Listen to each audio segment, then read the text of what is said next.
this is Sagar and welcome to my new channel. Sorry, welcome to my channel.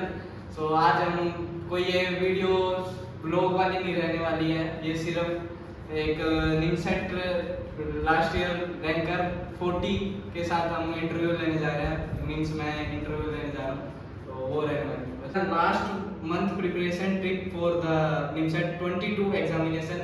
सो इसने कैसे prepare किया, ये कहाँ से स्टडी करी, क्या स्टडी मटेरियल फॉलो किया, क्या टिप रही इसकी, तो वो स्टार्ट करते हैं video. So let's get started. और इन माय फेवरेट टोन चलिए शुरू करते हैं। सो प्रीतेश, आप पहले अपना इंट्रोडक्शन दीजिए। Hello everyone, this is Pritesh Mishra. I secured All India Rank 40 in INSET 2021 and I did my Bachelor of Science in PCM from University of Lucknow and I am from Lucknow. सो मेरा next question आपसे ये रहने वाला है कि आपने कहाँ से प्रिपेयर किया और कैसे प्रिपेयर किया। आप कोचिंग वाले थे, कहीं से कोचिंग ली थी, सेल्फ ली करी थी, या फिर आपने कोई यूट्यूब से ही करा था, और कैसे आपने किया? और आपको पहले कैसे पता चला कि निमसेट है भी एक एग्जामिनेशन होता है? एक्चुअली मेरा बैकग्राउंड बीएससी था, तो मेरा हो गया 6 सेमेस्टर हो गया, मुझे आइडिया नहीं था कि मुझे आगे करना क्या है। तो फिर मैंने देखा यूट्यूब पे सर्च किया कि आगे क्या कर सकते हैं, तो सर की वीडियो आई थी, उसमें उन्होंने बताया कि हम नॉन सीएस से सीएस में शिफ्ट कर सकते हैं थ्रू एमसीए, वो भी एनआईटी से। तो काफ़ी सही लगा कि हाँ, हम जहाँ जाना चाहते हैं वहीं जा सकते हैं भी एनआईटी में से। तो फिर वही चालू कर दिया क्या रही एमसीए। फिर मैंने देखा उनका सिलेबस देखा एमसीए का, तो उसमें देखा 60% मैथ्स कवर हो गई थी। तो मुझे मैथ्स सही थी, मेरी एवरेज थी, लेकिन हाँ इतना था कि कर सकते हैं। और प्रीवियस से पेपर देखे तो काफ़ी था कि उनका पेपर जेई से टफ नहीं था, मतलब उनके से थोड़ा लोअर लेवल था, तो किया जा सकता था। तो मैंने बस फिर देखा कि हाँ कोचिंग की नीड तो नहीं लगी मेरे को, क्योंकि यूट्यूब पे ऑनलाइन इतना कंटेंट है, आप कर सकते हैं। तो बस स्टार्ट कर दिया कि स्टार्टिंग में तो थोड़ा दिक्कत आती है, थोड़े बस टॉपिक्स कर तो नहीं लगते क्वेश्चन तो थोड़ा भी यही सब करते रहे। फिर मैंने बस थोड़ी दिक्कत आती है, जैसे कोई क्वेश्चन नहीं लग रहा, आपसे डाउट नेट पे देख सकते हो, और यही सब आराम से कर सकते हो। चलो, अब नेक्स्ट क्वेश्चन रहने वाला है कि आप ड्रॉपर थे, अपीयरिंग थे, या फिर जैसे बताया मैंने, मैं 6 सेमेस्टर में क्या करा, तो मेरी उतना टाइम मिला था कि मैं 20 में अच्छा दे सकूँ। तो मेरी रैंक अच्छी थी 20 में, कुछ 1500 के पास सही रैंक थी। तो मैंने सोचा कि एक और बार ट्राई करता हूँ, तो वही ड्रॉप किया। तो एक सर की बात नहीं बहुत लगती, वो कहते हैं कि ड्रॉप ईयर तुम्हारा ड्रॉप नहीं होता है, वो इन्वेस्टमेंट ईयर होता है। जिससे तुम्हारे अगर 50 साल आगे के बन रहे हैं तो वो तुम्हारा इन्वेस्ट करता है तुमको। तो वो वही किया, बस ये था कि ड्रॉप लिया है तो उसको रेक्टिफाई करना, उसको निकालना है, किसी वाला निकालना है। तो वो मैंने सोच लिया था, बस फिर प्रिपेयर किया, बस फिर फॉलो कर लिया। So my next question is कि आप कॉलेज के साथ थे या ड्रॉपर थे? वो तो आपने क्या बता दिया, ड्रॉपर थे आप। तो आपने तो जब 2020 में दिया, तब आप कैसे मैनेज किया टाइम, या फिर आप ड्रॉपर थे तो ड्रॉप ईयर में आपने कैसे मैनेज किया? लाइक जब ड्रॉपर होते हैं तो घर वाले भी बहुत काम देते हैं कि ये कर दो वो कर दो, वो तो करने पड़ते हैं, वो हर कोई करता है काम, चाहे कॉलेज अपीयरिंग हो चाहे वो करने पड़ते हैं। तो आपने कैसे मैनेज किया वो टाइम, वो प्रीशियस टाइम, और वो बता दो। जब मैं प्रिपेयर करा था, जब अपीयरिंग में था, तो हाँ कोविड में 2 दिन मिले थे, तो उसमें हाँ इतनी दिक्कत नहीं आ रही थी, हो जा रहा था। जैसे कॉलेज बंद हो रखे थे तो पढ़ाई हो रही थी सही से, लेकिन हाँ मैथ्स उतनी अच्छी नहीं हो पा रही, तो मुझे कॉन्फिडेंस नहीं आ रहा था। तो वही पेपर अच्छा नहीं दिया, तो फिर ड्रॉप लेना पड़ा। तो ले लिया फिर लेकिन मेरे पेरेंट्स ने सपोर्ट किया, उन्होंने इतनी दिक्कत नहीं आ रही थी कि हाँ पढ़ सकते हैं, यहाँ पे मतलब पढ़ने का टाइम मिला था। ये है थोड़ा बहुत काम सब जगह में होता है, तो आप मैनेज कर सकते हैं, लेकिन आपको वो टाइम बाद में सब करना पड़ेगा, तो पढ़ाई में जाना पड़ेगा, चाहे आपको रात में करना पड़े चाहे टाइम में, लेकिन आप करने पड़ेगा बाद में। और फिर वही कहीं ऐसा कुछ नहीं था कि इतने घंटे पढ़ना ही है, ऐसा कुछ नहीं था, बस जितना मन लग रहा है उतना पढ़ना है बस। और ये है ज़्यादा प्रेशर नहीं लेना होता है, बस करते जाओ हो जाता है। तो अब एक वो होता है कि अपन जब प्रिपेयर कर रहे होते हैं, टेस्ट सबसे इम्पोर्टेंट चीज़ होती है। जब हम जो टेस्ट देते हैं उसको कैसे आपने जो 2 घंटे आप मॉक टेस्ट देते थे या फिर कुछ भी करते थे मॉक टेस्ट में जो 2 घंटे इन्वेस्ट करते थे उसको आप कैसे मैनेज करते थे, क्योंकि ये ही वो जो लास्ट जिस दिन पेपर होगा वो ही प्रीशियस टाइम है, वो 2 घंटे ऐसा टाइम है कि आपके अगर मान लो 10 सेकंड भी वेस्ट होते हैं तो मान लो कि एक क्वेश्चन चला जाता है, कई बार एक छोड़ो 2 भी चले जाते हैं, तो उस टाइम को आपने कैसे प्रॉपरली मैनेज किया तो ताकि आप ऑल इंडिया रैंक 40 तक आ गए? हाँ, तो बात है मैंने जनवरी में ले लिया था मॉक टेस्ट की एस्पैक्ट, तो उसमें ये था कि उनका पैटर्न था कि पहले 2 दिन बाद एक टेस्ट आता था और हर जनवरी में हर 2 दिन बाद एक टेस्ट आता था, तो वो मैं उसको देता गया और फिर फरवरी में टाइम ड्यूरेशन कम हो गया, हर 1 दिन बाद टेस्ट आता था, फिर मार्च में डेली टेस्ट आने लगे, अप्रैल में डेली आने लगे, तो ऐसे काफ़ी सही हो गया था। तो अब ये है कि मॉक दे रहे हैं ना तो आपको पूरा कंसंट्रेशन रखना पड़ेगा, ये नहीं आप कहीं बस क्वेश्चन आ रहा है लगा रहे हैं, नहीं लग रहा है छोड़ दिए उसको कर दीजिए आगे देखिए, जो टफ क्वेश्चन है उसका लास्ट चूज कर लीजिए, आपको जो अच्छा लगता है मैथ है तो मैथ पहले चूज कर लीजिए, मैथ था मैथ पहले चूज कर रहा था तो मैथ मैंने पहले करी, अब बाद में रीजनिंग कर ली कंप्लीट कर ली, और ये होता है जैसे आप फिर मॉक जो इम्पॉर्टेंट मॉक की एनालिसिस वो उससे ज़्यादा इम्पोर्टेंट है, उसमें आप कितना टाइम यूज करते हैं वही आपको अच्छा परफॉर्म करता है। तो मॉक एनालिसिस में ऐसा रहता था कि जैसे कोई क्वेश्चन नहीं बना तो मैंने उसको अलग कॉपी में नोट कर लिया, जैसे फिर सोचो कि तो उससे क्यों नहीं बना क्वेश्चन, और अगर ठीक है हमने कोई कॉन्सेप्ट नहीं पढ़ा तो कॉन्सेप्ट को पहले पढ़ो अगर फिर से ना बने तो तुम उसको सॉल्यूशन दो, फिर उसको रिवाइज करो, अब जैसे एक क्वेश्चन नहीं बना फिर तुम उसको एक ही बार फिर रिवाइज करो, तो ऐसे अगर दोबारा क्वेश्चन है तो बनना चाहिए, ऐसे ये करके चलना है, दोबारा गलती नहीं करनी है, ऐसे कोई कैलकुलेशन मिस्टेक हो रही है तो क्यों हो रही है वो नोट कर लीजिए आप, तो उससे आपको काफ़ी फ़ायदा मिलेगा, जब आप नीचे के पेपर देने जाएंगे तो काफ़ी फ़ायदा मिलता है।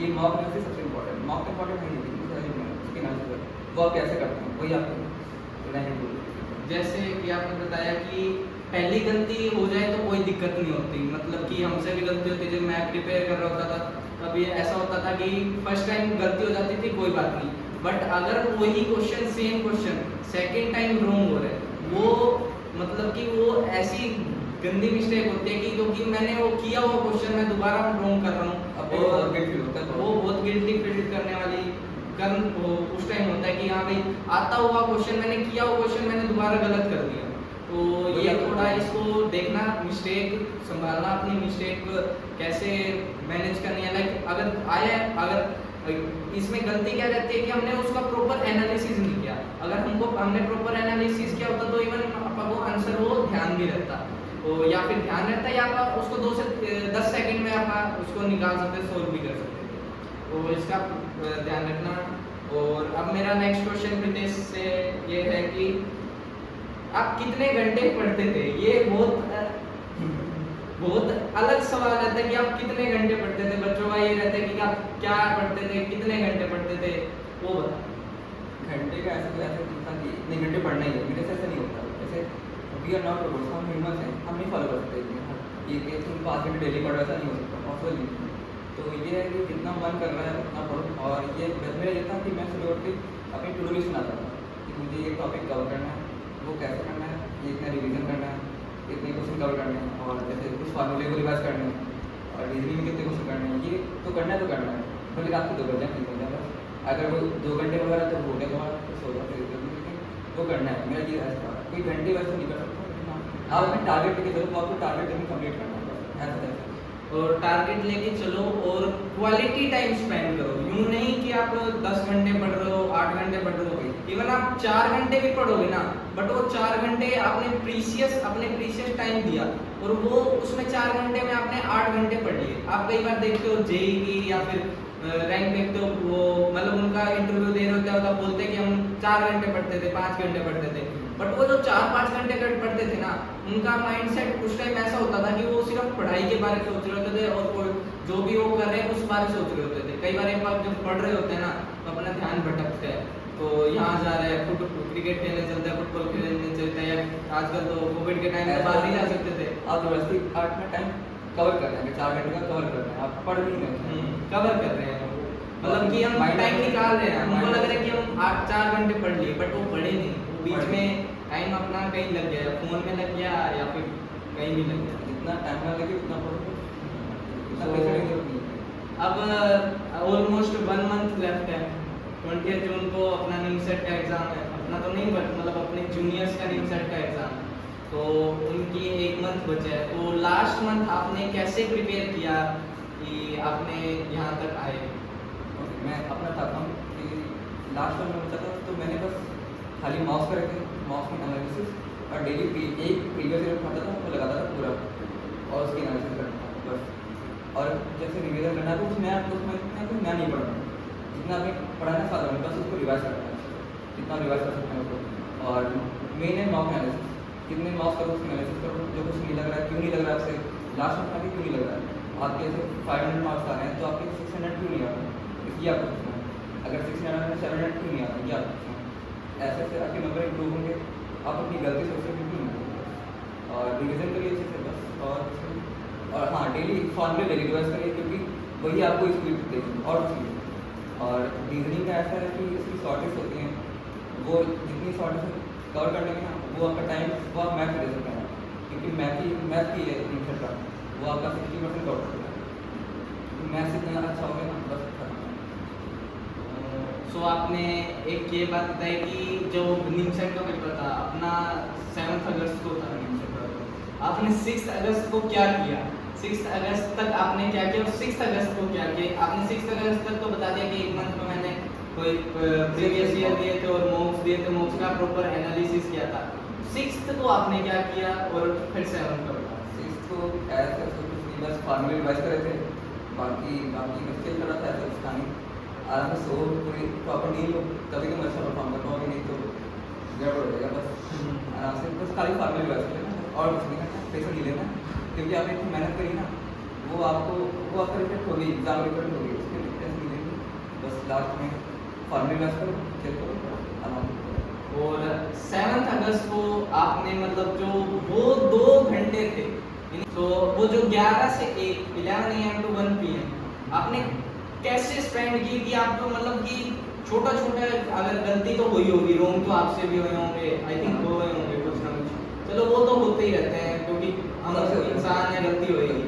क्योंकि वो पेपर 120 क्वेश्चन होते हैं, 120 ही मिनट आपको मिनट होते हैं, इसमें टाइम मैनेजमेंट एक बहुत इंपॉर्टेंट रोल निभाता है। तो उसमें उस टाइम आपने 2 आवर्स कैसे स्पेंड किए, वो मतलब कि आपने यहाँ से यहाँ कैसे बढ़े वो, क्योंकि वो 2 आवर्स ही आपको आप वहाँ तक उस दिन तक आप कुछ नहीं थे, वो 2 आवर्स आपको यहाँ लेके आ गए, आपको मतलब किसी कॉलेज से आप 2 टायर 3 टायर कॉलेज से जहाँ से भी है तो उसको आप फर्स्ट टायर या फिर एक NIT में लेके आए गए, तो कैसे आपने स्पेंड किए?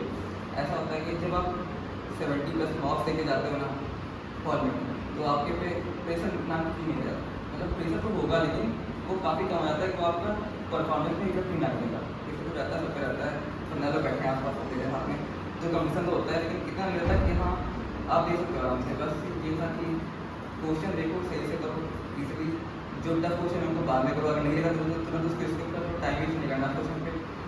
अगर आपका लगना होगा तो तुम्हें लग जाएगा, जानने की ट्राई कर देगा दिमाग में कि हाँ ये लगना लग जाएगा, नहीं लगना होगा तो आप बैठो रहो, उसको नहीं लगना उसको टाइम वेस्ट होगा। तो यही था। और ये होता है मेन था कि आपको मैथ जल्दी से जल्दी करना है, जैसे आपके 40+ क्वेश्चन आप कर रहे हैं ना तो जल्दी से जल्दी करना है, फिर क्योंकि बाकी में भी आपको काम टाइम देना पड़ेगा रीजनिंग वगैरह में। तो यही था 2 घंटे बस, क्योंकि मार्क्स लेके जाते हो ये ना, मार्क्स लेके जा रहे हो तो आपके पेपर नहीं रहता, आपको लगेगा कि मैं घर पे लेके टेस्ट दे रहा हूँ, आराम से हो जाएगा, कोई आराम से। तो आपने कैसे सीरीज वाइज अटेम्प्ट किया, लाइक पहले मैथ्स किया, रीजनिंग किया? मैथ्स में इंस्टॉल की, जो मैथ्स में अटेम्प्ट किया पहले, फिर ये था कि 44 क्वेश्चन हो गए थे मैथ्स में, देन मैंने शिफ्ट कर दिया रीजनिंग में 30-40 मिनट्स लगे थे। और फिर कंप्यूटर थोड़ी सी टफ आई थी, लेकिन हाँ उसमें टाइम नहीं लगा था, इंग्लिश भी थोड़ी सी थी, तो फिर जो बाकी टाइम था उसको फिर मैंने मैथ्स में दिया, तो 2 क्वेश्चन और लगे थे। बस यानी आपके 46 क्वेश्चन होते हैं, आपके कितने राइट थे? राइट थे मेरे 42, 4 क्वेश्चन लगे थे। वाह नाइस। सो आप आपकी रैंक आई, आपको उस दिन कैसा फील हुआ कि जिस दिन 23 अगस्त को रिजल्ट आया था अपना, मतलब कैसा क्या हुआ एकदम, मतलब वो AIR 40 लिखा है, कैसे फीलिंग आई आपको? पहले विश्वास नहीं कर रहा है, ऐसा नहीं हो सकता। मैं मतलब पेपर दे के बाहर निकला तो मुझे लगा था कि हाँ क्लियर तो हो गया, इतना नहीं था कि हाँ नीचे रहेगा जाएगी, तो सब घर वाले काफ़ी खुश थे, सब फ्रेंड्स खुश थे, अच्छा लगा था। तो ये होता है ना कि अपने आप ड्रीम को अचीव कर लेते हो तो वो अलग ही फीलिंग आती है, ड्रीम कॉलेज में जाकर पता। सो आपकी ऑल इंडिया रैंक थी 40, कईयों के दिमाग में क्वेश्चन आ रहा होगा, आपने त्रिची और सूरत कल छोड़ के आप एनआईटी इलाहाबाद में, बट आज के दिन में एनआईटी इलाहाबाद टॉप पे चल रहा है, त्रिची जितना ही प्लेसमेंट दे रहा है। इस बार 2021 का प्लेसमेंट त्रिची जैसा ही गया, वो ऑलमोस्ट इक्वल गया है, ऑलमोस्ट नहीं बिल्कुल इक्वल ही गया है, highest placement and average Trichy से अबव ही गया है। सो आप उस टाइम क्योंकि अपने को नहीं पता था कि हाँ भाई ये ऐसे हमारी किस्मत निकल जाएगी इलाहाबाद जाएगा, बट आपने त्रिची छोड़ के सूरत कल छोड़ के आप इलाहाबाद क्यों? ऐसा होता थोड़ा मेरे फैमिली इशूज भी थे और मेरे मतलब घर के पास पड़ता है, तो मैंने सोचा कि सही है, आपको देखो एनआईटी ऐसा है, आपको अपॉर्चुनिटी सारी एनआईटी देगा, आपको ग्रैब कर आगे आप वही करना है, आपको त्रिची में नहीं मिलेगी, हमेशा वहाँ भी आएगी, मैं तो वहाँ भी आएगी वहीं, लेकिन ग्रैब आपको करना है। आप वहाँ छोड़ोगे तो वहाँ भी नहीं होगा, यहाँ पढ़ोगे यहाँ भी नहीं होगा, अपॉर्चुनिटी आपको ग्रैब करनी पड़ेगी। एक छोटी सी टिप भी देना चाहूँगा यहाँ पे, जैसे एनआईटी त्रिची, सूरतकल और इलाहाबाद अब बिल्कुल एक लेवल पर ही है, इवन इलाहाबाद और त्रिची मोर इक्वल हैं और सूरतकल ठीक है। और त्रिची में क्या है कि एमसीए का अलग डिपार्टमेंट है, ये वहाँ पर एक बहुत अच्छी बात है कि वहाँ पर एमसीए का अलग डिपार्टमेंट है, बट सूरतकल और अपने इलाहाबाद में ऐसा कुछ नहीं है। सूरतकल भी बीटेक के साथ ही बैठता प्लेसमेंट में और यहाँ भी इलाहाबाद भी बीटेक के साथ ही हमारी प्लेसमेंट होती है। तो यह नहीं है कि आप त्रिची जाओगे तो आपकी प्लेसमेंट अच्छी हो जाएगी, ऐसा कुछ नहीं है। आप त्रिची में भी 30 लाख की या 20 से 25 लाख की ले, क्या पता आप यहाँ आके ज़्यादा की ले पाओ, क्योंकि यहाँ का एनवायरनमेंट अटेंड मैंने आपको करना, आप यहाँ भी करोगे तो वहाँ भी हो जाएगा। आपको यहाँ आए बाद ऐसा फील होगा कि मैं त्रिची में क्यों नहीं गया, ऐसा कुछ कभी फील नहीं होगा, क्योंकि यहाँ पे ऐसा ही इन्वायरमेंट है, सब पढ़ते हैं, अपनी स्किल्स को इम्प्रूव करोगे, जितना मोर आप अपनी स्किल को इम्प्रूव करोगे उतना बेटर रहेगा। सो एक क्वेश्चन है कि life after new set, even like हमको यूँ बता दो कि आपने 23 अगस्त के बाद जब तक एक तो अपना 11 अक्टूबर तक हमारा काउंसलिंग वगैरह ये चल रहा था, उस टाइम आपने क्या किया एंड उसके बाद आपने क्या क्या चीज़ करी। कॉलेज पहले ऑनलाइन चल रहे थे, फिर अब हम अपने लास्ट मंथ से ही ऑफलाइन स्टार्ट हुए हैं, तो पहले ऑनलाइन का एक्सपीरियंस बता दो और 23 अगस्त के बाद क्या किया बता दो। 23 अगस्त के बाद थोड़ा सा मैंने जैसे, क्योंकि मुझे पता था कि हमसे कर रहा हूँ, तो थोड़ी सी कोडिंग उठाई मैंने, क्योंकि उससे पहले मेरा कोडिंग बैकग्राउंड जीरो था बिल्कुल, तो मैंने सी का सी नहीं पढ़ा, तो फिर सी लैंग्वेज थोड़ी सी स्टार्ट करी, लेकिन उतना अच्छे से मन नहीं लग रहा था क्योंकि मैं गाइडेंस नहीं मिल पा रहा था। लेकिन फिर जब 11th अक्टूबर से स्टार्ट हुआ तो हमारे सीनियर्स ने बहुत अच्छे से गाइड किया, मैं पूरा रेड बोर्ड मैप समझाया कि हमें कैसे मूव ऑन करना है। तो फिर ऑनलाइन भी सही चला था, हमें पढ़ाई में टाइम काफ़ी मिला था पढ़ाई करने में, आप क्लास करो या ना करो सब नहीं है, लेकिन बस टाइम मिल रहा आपको पढ़ो। फिर लेकिन ऑफलाइन में भी जो इन्वायरमेंट मिला ना वो बेस्ट था, मतलब बेस्ट पार्ट ऑफ जर्नी है, मतलब पूरा इंजॉय करना, मतलब बेस्ट आपको आप जब इसके लिए मेहनत करते हो ना आप पहुँच तो वो अलग ही एक्सपीरियंस है। एक ऑनलाइन और ऑफलाइन में एक छोटा सा डिफरेंस मैं बताना चाहूँगा कि ऑनलाइन में क्या होता है कि हम पढ़ाई कर लेते हैं, बट जो एक्स्ट्रा नॉलेज होती है ना, जैसे दोस्त के साथ रह के आती है और कॉलेज आए बाद और कॉलेज के इन्वायरमेंट से आते हैं, वो ऑनलाइन में नहीं आ पाएगी।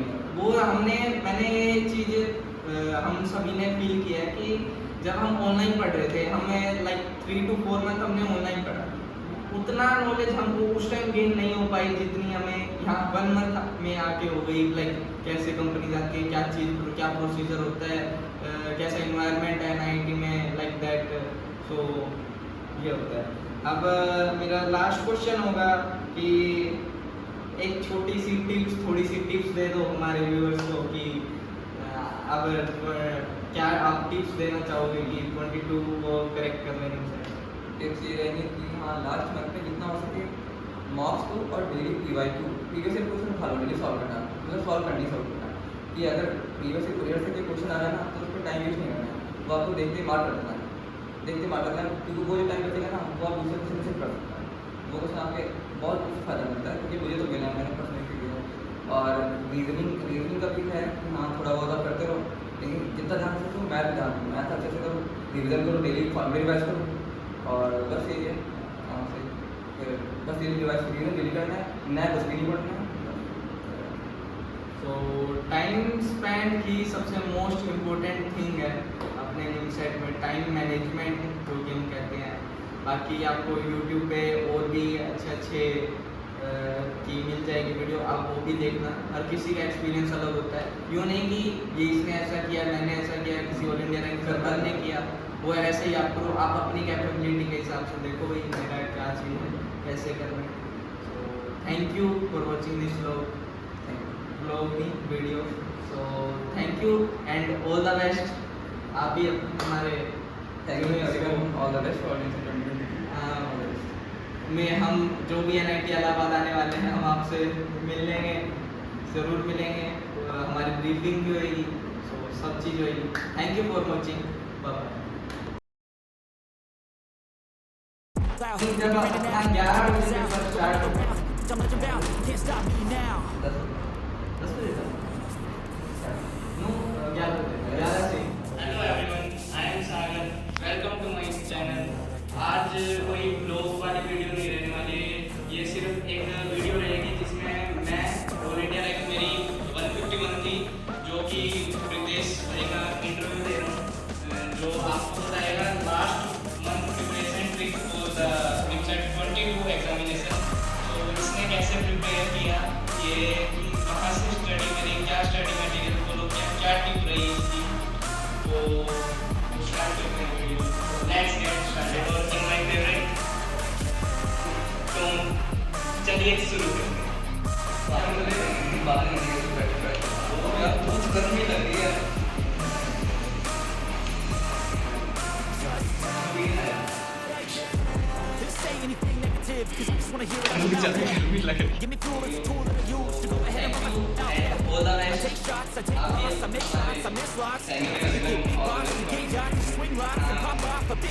हम जो भी NIT इलाहाबाद आने वाले हैं, हम आपसे मिल लेंगे, जरूर मिलेंगे। तो हमारी ब्रीफिंग भी होगी, सब चीज़ होगी। Thank you for watching. Cause I know that I want it, know that I'm on it, I'll make it, I promise.